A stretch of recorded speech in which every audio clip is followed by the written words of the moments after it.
حضرت علامہ شیخ محمد البانی رحمۃ اللہ علیہ بیان کرتے ہیں کہ میں مکہ معظمہ میں مجاور تھا، ایک دن ایسا آیا کہ کھانے کے لیے کچھ نہ ملا اور میں بھوک سے نڈھال ہو گیا۔ اسی حالت میں باہر نکلا تو راستے میں ایک تھیلی پڑی دیکھی، اٹھا کر دیکھا تو ریشمی تھیلی تھی اور ریشم کی ڈوری سے بندھی ہوئی تھی۔ جب میں نے اسے قیامگاہ پر لا کر کھولا تو دیکھا اس میں نہایت قیمتی موتیوں کا ایک خار موجود ہے۔ بازار نکلا تو دیکھا ایک شخص رومال ہاتھ میں لیے پکار رہا ہے کہ میری تھیلی جس میں موتیوں کا ہار تھا گم ہو گئی ہے، جو صاحب اس کا پتہ دے گا ان کو شکریہ کے طور پر 500 دینار انعام دوں گا جو اس رومال میں بندھے ہیں۔ پھر آپ فرماتے ہیں میں اس شخص کو اپنے گھر لے آیا اور تھیلی نکال کر اس کے حوالے کی۔ وہ شخص بڑا ممنون ہوا اور حسب وعدہ 500 دینار پیش کیے، لیکن میں نے سے معذرت کی اور کہا کہ میں نے یہ کام رضائے الہی کی خاطر کیا ہے، اجرت لے کر میں اپنا اجر ضائع نہیں کرنا چاہتا۔ تاہم اس شخص نے ان کو قبول کرنے پر بہت زور دیا، لیکن میں برابر انکار کرتا رہا، یہاں تک کہ وہ تنگ آ کر چلا گیا۔ اس واقعے کے کچھ عرصے بعد میں نے مکہ معظمہ سے رخت سفر باندھا اور ایک سمندری جہاز پر سوار ہو گیا۔ بدقسمتی سے راستے میں طوفان آ گیا اور جہاز ایک چٹان سے ٹکرا کر پاش ہو گیا، میرے سوا سب مسافر ڈوب گئے۔ میرے بچنے کی یہ صورت ہوئی کہ تختہ میرے ہاتھ آ گیا اور میں اس پر بیٹھ گیا، بہتا بہتا ایک جزیرے کے ساحل تک پہنچ گیا۔ حسن اتفاق یہ ہوا کہ اس جزیرے کے باشندے مسلمان تھے، میں وہاں کی مسجد میں ٹھہر گیا۔ لوگوں نے مجھ سے حال دریافت کیا تو میں نے ان کو سارا واقعہ بیان کر دیا۔ لوگ یہ سن کر بہت متاثر ہوئے اور میرے ساتھ نہایت اچھا سلوک کیا۔ بہت سے لوگ مجھ سے قرآن کریم کی تعلیمات حاصل کرنے آنے لگے اور اپنے بچوں کو بھی قرآن کی تعلیمات کے لیے میرے پاس بھیجنے لگے۔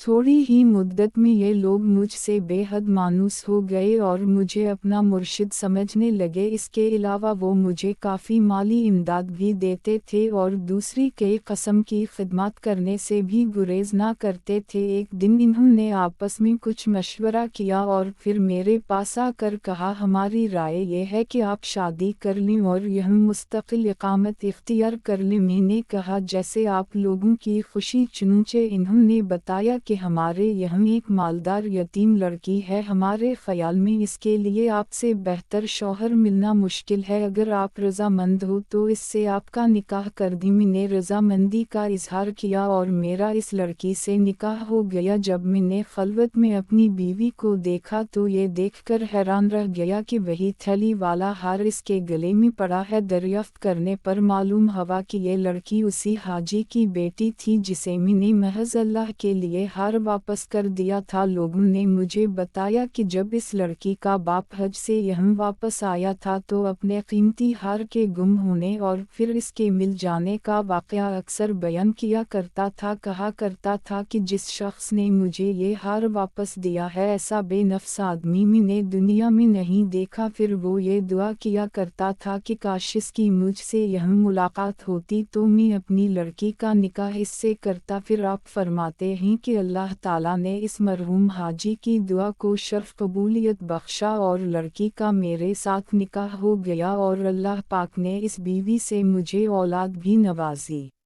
سبق: اس واقعہ سے ہمیں یہ سبق ملتا ہے کہ سچ ہے نیکی کا بدلہ ہمیشہ اچھائی سے ہی ملتا ہے اور برائی کا بدلہ ہمیشہ برائی سے ہی ملتا ہے، جیسا کہ اس واقعہ میں دیانت کا بدلہ کیسا عظیم ملا۔ اللہ تعالیٰ نے دنیا میں ہی دکھا دیا کہ جو امانت دار ہوگا اللہ تعالیٰ غیب سے اس کی مدد فرمائے گا۔ اللہ تعالیٰ ہمیں اس واقعے سے سبق حاصل کرنے کی توفیق عطا فرمائے، آمین۔